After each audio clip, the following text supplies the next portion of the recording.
ಬಾಯಲಿ ಕೂಗಿ ಕರೆಯುವೆ ನಿನ್ನ, ಮರೆಯಾಗುವೆನು ನೀನು ತಿರುಗುವ ಮುನ್ನ.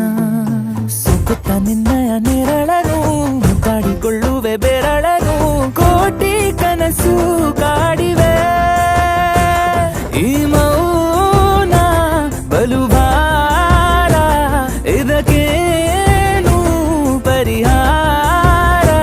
ಬರೀ ನನ್ನದು ಏಕಾಂಗಿ ಗಾನ, ಎಲ್ಲೆಲ್ಲಿಗೂ ಹೋಗದ ಯಾನ. ಸಖಿಯೇ ಸಖಿಯೇ ಚೂರು ನನ್ನನ್ನು ನೋಡುತ್ತಲೇ ಬಿಡು ಸಖಿಯೇ ಸಖಿಯೇ, ಸಖಿ ಮಾತೊಂದ ನಿನ್ನಿಂದ ಹೆಕ್ಕಿಕೊಡು ಸಖಿಯೇ.